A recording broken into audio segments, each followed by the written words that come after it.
하나님 말씀은 요한복음 15장 16절 말씀입니다. 요한복음 15장 16절 말씀을 우리 한 목소리로 같이 읽도록 하겠습니다. 시작. 너희가 나를 택한 것이 아니요 내가 너희를 택하여 세웠나니 이는 너희로 가서 열매를 맺게 하고 또 너희 열매가 항상 있게 하여 내 이름으로 아버지께 무엇을 구하든지 다 받게 하려 함이라. 아멘. 주일 2부 예배에 참여하신 여러분 모두에게 하나님의 크신 사랑과 은혜와 평강이 충만히 임하시기를 간절히 축원합니다. 하루하루가 무더위의 연속입니다. 여러분 그 가운데서도 눈동자와 같이 지키시고 여러분들을 돌보시는 주님의 은혜를 온전히 어려움 속에서도 체험하시기를 다시 한번 바랍니다. 네, 신앙생활 하고 있습니다. 믿지 않는 사람들도 우리를 보고 신앙생활 한다고 이야기하고 있습니다. 그런데 우리의 이 신앙이 종교적인 열정에 의한 종교심의 발로인가, 성경에서 이야기하는 믿음에 합당한 신앙인가 점검해 봐야 합니다. 종교심으로 인하여 우리가 신앙생활을 하고 있는지 아니면 성경에서 이야기하는 말씀에 합당한 믿음의 길을 가고 있는지 점검해 봐야 합니다.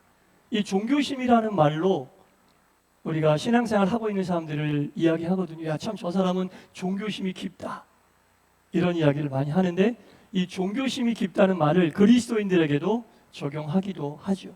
그러나 분명히 알아야 할 것은 이 종교심이라고 하는 말과 성경에서 우리에게 요구하는, 하나님께서 우리에게 바라시는 믿음의 길은 다르다라는 것을 분명히 알아야 합니다. 사전을 찾아보면 이 종교심이라고 하는 말이 어떻게 나와 있냐면 신에게 또는 초월자에게 귀의하기 위하여, 의지하기 위하여 인간이 갖는 마음이다, 이렇게 표현되어 있어요. 자기가 믿고 있는 신에게 의지하기 위하여 인간이 갖는 마음이다. 여러분 이 말을 잘 생각을 해보세요. 의지하는 신, 믿고 있는 신을 내가 더 의지하기 위해 누가 갖는 마음이라고요? 인간이 갖는, 사람이 갖는 마음. 종교심의 출발은 사람의 마음이라는 거예요. 종교심은 아무리 깊어도 그 출발이, 그 시작이 어디냐? 사람의 마음이에요. 자기가 믿고 있는 신들이 많아요. 그 믿고 있는 신에게 집중하기 위하여, 더 그 신에게 잘 보이기 위하여, 신의 마음을 어떻게 하든지 내가 좀 끌어당기기 위하여 최선을 다하는 인간의 마음을 종교심이라 그럽니다. 그러니까 여러분 이 종교심이라는 것은 출발 자체가 사람의 마음이에요. 시작점이 사람의 마음이라고요. 그래서 내가 그 신에게 최선을 다하고자 하는 마음으로 힘쓰고 애써서 그 신을 섬겼는데 신이 내 뜻대로 나에게 반응하지 않는다. 그러면 신을 놔버려요. 당신보다 더 나에게 집중하는 신을 찾을 수 있어요. 그런 뜻입니다. 내가 그렇게 집중하고 정성을 다했는데 내가 바라고 원하는 것들을 안 들어주세요? 그러면 나는 할 수 없이 나를 이해해주고 나를 만족시켜주는 다른 신을 찾을 수 있어요. 이게 종교심이에요, 여러분. 왜? 사람의 마음에서 출발한 거니까. 사람의 마음에서 출발한 거니까 결국 사람의 마음을 충족시키지 못하면 섬기는 대상을 언제라도 바꿀 수 있다. 이게 종교심이라는 거예요. 이게 종교심이죠. 사람에서 시작해서 사람으로 진행하다 보니까 그 결과도 사람의 수준을 넘어갈 수 없어요. 출발 자체가 사람이니까 그 결과도 사람의 수준, 내가 바라고 원하는 것 이상의 수준을 뛰어넘을 수 없어요. 그러나 성경이 우리에게 이야기하는 믿음은 전혀 다릅니다. 출발 자체가 사람이 아니에요. 오늘 성경 본문 한번 볼까요? 너희가 나를 택한 것이 아니요. 사람이 신을 택하여 그 신에게 집중하고 무언가 내가 원하는 것을 신에게 요청하며 신이 들어주지 않을 때 신을 바꿀 수 있는 종교심과는 전혀 다르게 사람에서 출발한 게 아니죠. 너희가 나를 택한 것이 아니다. 하나님이 말씀하시는 거예요. 신앙생활하고 있는 모든 사람들에게 너희들이 나를 택한 게 아니야. 사람이 하나님이 나를 택한 게 아니야. 뭐라고 말씀하십니까? 내가 너희를 택하여 세웠다. 내가 너희를 택하여 세웠다. 하나님이 우리를 택하심을 믿으시기 바랍니다. 하나님이 택하셨어요, 여러분. 시작이 우리가 아니라 하나님이란 얘기예요. 출발이 하나님이에요, 여러분. 이게 종교심하고 가장 다른 점이에요. 심지어 하나님이 우리를 택할 때 우리의 상태가 어땠느냐? 우리가 아직 뭐 되었을 때? 죄인 되었을 때. 여러분, 사람을 믿기 힘든 시기를 살고 있습니다. 더구나 내 앞에 있는 사람이 어떤 죄를 지은 범죄자라면 그 사람을 믿을 수 있겠어요? 그 사람의 말을 쉽게 받아들일 수 있겠어요? 잘 못 받아들입니다. 죄인이 아니어도 쉽게 그 사람을 믿기 어려운 시대를 살고 있는데 심지어 그 사람이 죄인이어 봐요. 더더욱 그 사람을 믿지 못합니다. 아직 우리가 죄인 되었을 때에 그때 하나님이 우리를 믿어주시고 택해주시고 세워주신 겁니다. 하나님이 우리를 자녀 삼아주셨다고 생각하는데 그 앞에 어떤 게 있냐면 하나님이 우리를 택해주신 게 있고 그 앞에 하나님이 우리를 믿어주신 게 있어요. 성경이 이야기하는 믿음은요, 여러분, 아직 우리가 죄인 되었을 때 우리를 하나님이, 죄인인 우리를 하나님이 믿어주셨다는 사실을 믿는 게 믿음입니다. 믿을 수 없는 죄인인 우리를 하나님이 묻지도 따지지도 않고 믿어주셨다는 것을 믿는 것, 그게 믿음입니다. 예. 성경이 우리에게 요구하는 믿음은 그겁니다. 세상의 종교심, 보통 사람들이 이야기하는 종교심하고는 다르죠. 종교심의 출발은 의지하는 대상, 신이라고 여기는 대상에게 최선을 다하여 그 신을 섬기려고 하는 인간의 마음이 종교심인데, 우리가 걷고 있는 믿음의 길은 하나님이 우리를 택하셨어요. 하나님으로부터 출발하고 시작되었다는 겁니다. 하나님이 우리를 아직 죄인 되었을 때 택해 주시고 하나님의 자녀로 삼아 주셨다. 이걸 성경 오늘 본문은 세워주셨다고 이야기하고 있습니다. 인간으로 인해 시작되고 인간으로 인해 진행되다 보면 그 결과도 인간의 수준을 뛰어넘을 수 있다 없다? 없다. 그러나 하나님으로부터 시작된 이 믿음은 하나님으로부터 시작되었기 때문에 모든 과정도 하나님의 역사하심 속에 진행되며 그 결과도 우리의 생각이 아닌 누구의 뜻이 이루어진다? 하나님의 뜻이 이루어진다. 출발이 이렇게 중요한 거예요. 시작이 이렇게 중요한 거예요. 종교심과 믿음은 완전 다른 거예요. 종교심과 믿음은 완전 다른 거예요. 그러니까 내가 신앙생활 10년 하고 20년 하고 무슨 직분을 어떻게 했어도 아직도 내 뜻대로 되지 않는다? 당연한 거 아닙니까? 하나님이 시작하신 일이 왜 내 뜻대로 마무리돼야 됩니까? 당연한 거 아닙니까, 여러분? 그걸 이상하게 생각할 필요가 없는 거죠. 내 뜻대로 내 생활이 내 마음대로 지금 내가 누리지 못하고 있다? 당연한 거 아닙니까? 하나님의 뜻이 이루어지는 거거든요, 믿음이라는 것은. 종교심은 자기의 뜻이 이루어지기 위하여 신에게 최선을 다하고 신을 달래고 얼러서, 물질로도 달래고 정성으로도 달래고 신을 달래고 얼러서 내 뜻을 이루게 하는, 인간의 수준을 뛰어넘지 못하는 내 뜻을 이루게 하는 게 종교심이라면, 믿음이라는 것은 출발이 하나님이기 때문에 과정도 하나님이시고 결과도 하나님의 뜻이 이루어지는 게 믿음이라는 겁니다. 이 과정을 우리가 이해하잖아요. 우리가 이 과정을 이해하면 믿음의 보는 시야가 달라지는 거예요. 이 과정, 출발 자체가 하나님이야. 이걸 이해하면 신앙생활하는 이 여정 길 자체가 달라지는 거예요, 여러분.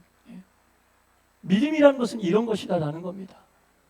이렇게 택함받을 수 없는 우리가 택함받아서 하나님의 자녀로 세우심을 받았다는 것을 우리가 이해하고 받아들이잖아요.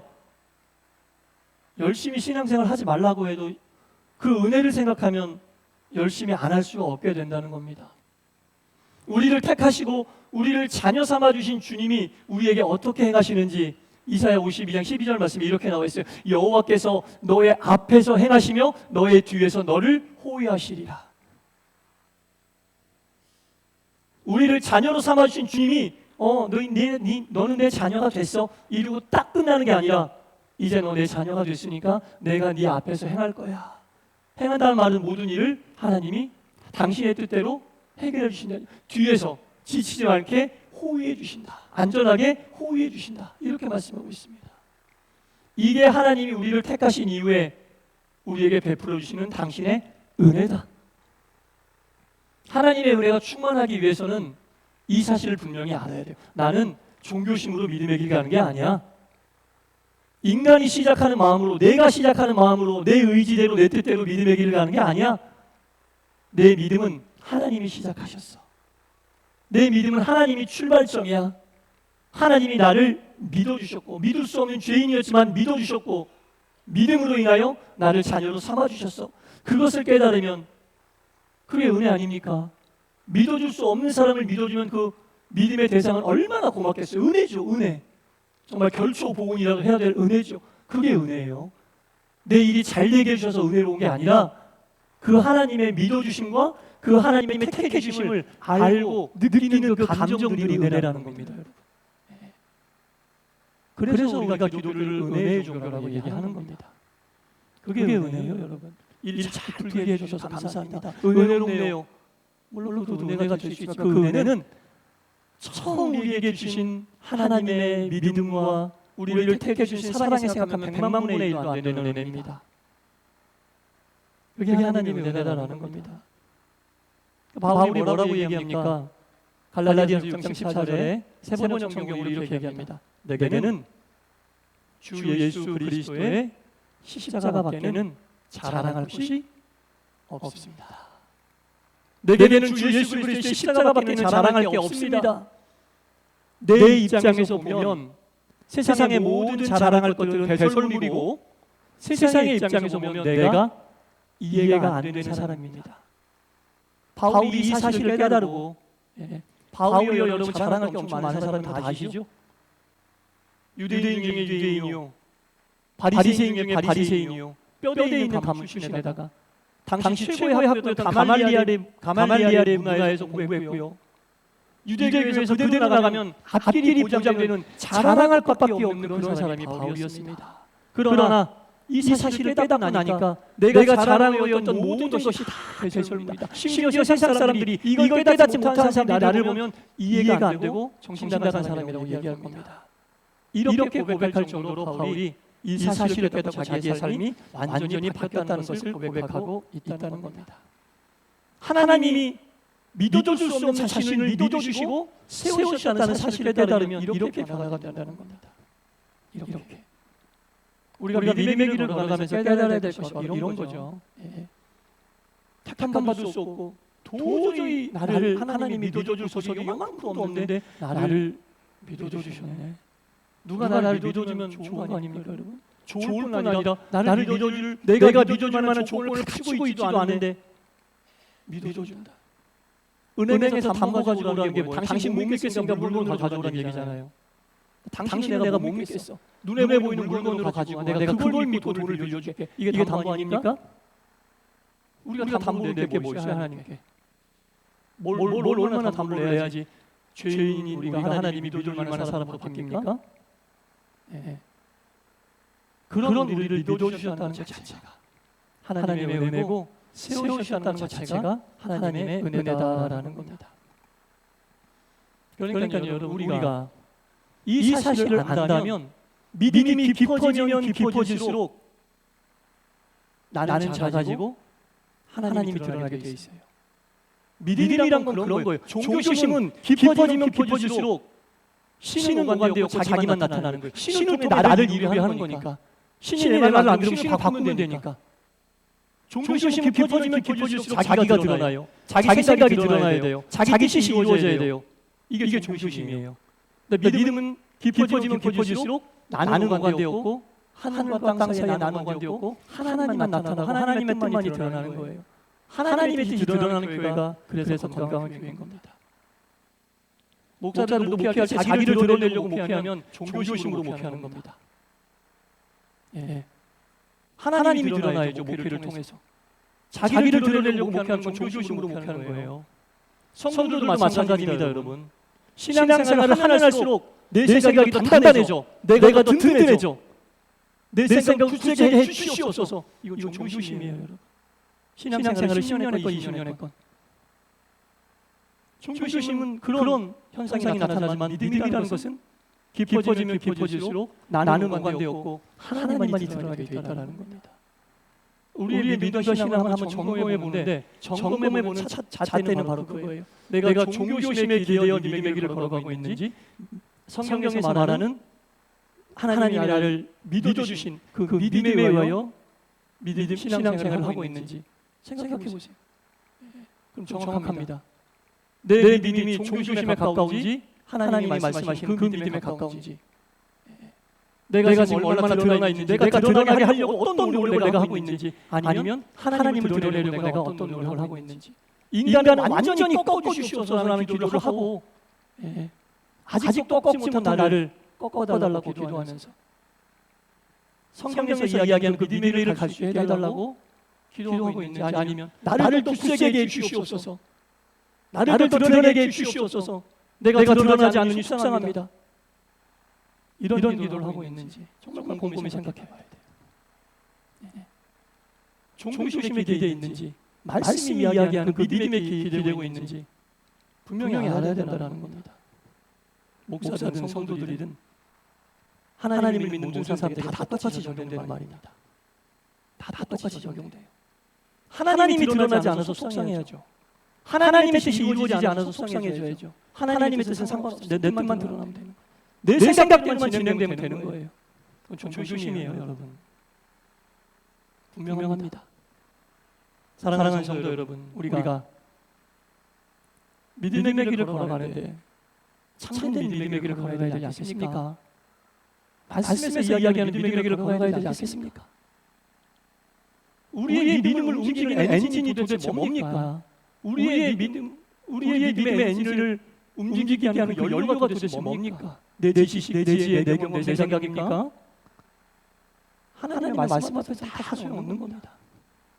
말씀이 우리의 믿음을 움직이는 엔진이 되고, 그 엔진을 움직이는 연료가 되기를 간절히 바랍니다. 우리 동산교회를 이끄는, 우리 동산교회를 종교심이 아닌 온전한 믿음으로 세우는 그런 교회로 만들기 위해서는 저부터 우리 모두가 종교심이 아닌 진실한 믿음으로, 성경에서 이야기하는 진실한 믿음으로 우리가 신앙생활을 해야겠다라는 생각이 있어요. 이걸로 하나가 돼야 돼요. 그래야 말씀의 가능성이 열립니다. 그래야 말씀의 가능성이 열리게 되고 말씀의 가능성이 열린 성도들이 되는 겁니다. 바로 원하기는 우리 모두가 종교심이 아닌 온전한 믿음으로 바른 신앙의 길을 가서 그런 분들이 모인 우리 동산교회에 말씀의 가능성이 활짝 열리고 여러분들의 가정과 여러분들의 삶 위에 정말 말씀의 가능성이 활짝 열리게 되기를 주님의 이름으로 간절히 축원합니다. 기도하겠습니다. 하나님, 이제까지 신앙의 길을 걸어왔는데 종교심으로 달려왔습니까? 말씀에서 우리에게 권면하는 믿음으로 달려왔습니까? 되돌아보게 하여 주옵소서. 종교심은 우리를 키우고 나를 드러내고 내가 나타나지 않으면 속상합니다. 깊어지면 깊어질수록 이 현상이 두드러집니다. 그러나 성경이 이야기하는 믿음은 깊어지면 깊어질수록 나는 오감되었고 인간은 완전히 꺾어버리고 하나님만 나타나게 됩니다. 우리 동산교회가 그런 교회로 성장하게 하시고 동산의 모든 성도들이 진실한 믿음의 성도들로 참된 믿음의 길을 가게 하여 주시옵소서. 예수님 이름으로 기도드리옵나이다.